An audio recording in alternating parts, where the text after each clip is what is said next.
Finally, my success story. After exactly 11 months of anxiety and hopelessness. I'm posting this here today because first, I told myself I will when things finally go my way. And second is because I know how it feels to be wandering in the dark. Last year, I met a very special person whom I shared a rare connection with. Because of my poor self-concept and anxiety, I operated in a sense that always wanted the security, and I subconsciously acted needy and desperate for attention. Similar to most people whom have found hope from manifestation, I began learning that it was actually me who caused the turmoil in my reality. In those 11 months, I tried to do techniques, binge-watched videos, did affirmation tapes and all the stuff that the usual trapped person in this journey does. But nothing happened. There were lots of times that I wanted to quit.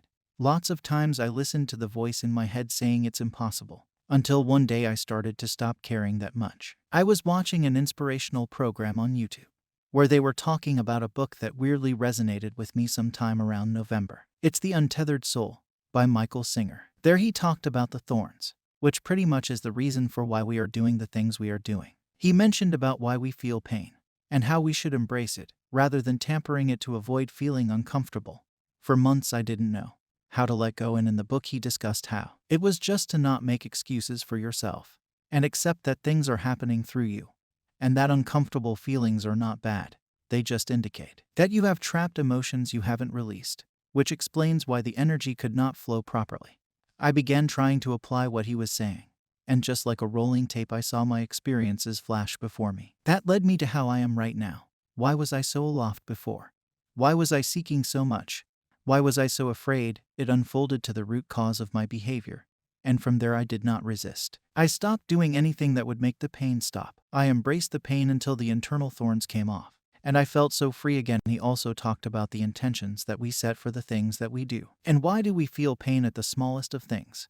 For instance, if you message someone because you are afraid of being rejected, and you're doing what you can to bring them back, because you're afraid of being alone, it says that you are alone and you are rejected. That's why it's manifesting. But if you operate in a sense of you approaching people because you just really wanted to and love or like to, no matter what happens, then that is operating in love, and that's what's gonna manifest. Okay, so here comes the Neville part. For months of lurking, I never really understood what assumptions were.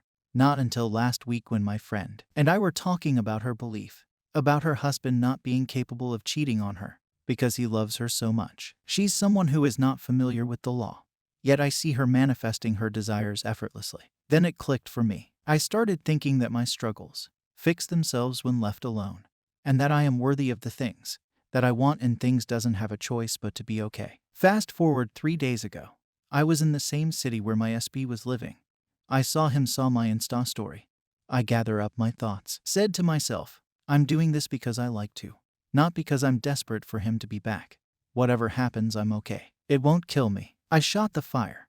Told him I was in town for a couple of days, and if he wanted to meet up, just let me know. Not gonna lie, I was still afraid, but I brushed it off and did not care. There it was. He replied, said thank you for thinking of him and reaching out, and we meet up 2 days ago. He told me he was thinking of reaching out for months, but just didn't know how. The fun thing was, all of my imaginary acts for when I was still doing techniques happened. Walked down the Christmas market holding hands and kissing beside a riverbank. It was surreal. One last thing I was gonna say is that during the last few days, before it all manifested, I've been watching Robert Downey Jr. and he said, it's easy to embrace hopelessness, but you don't have to do anything. Things will fix themselves, as long as you're persistent. Don't give up. So, if you like this success story, hit the subscribe button and press the bell icon.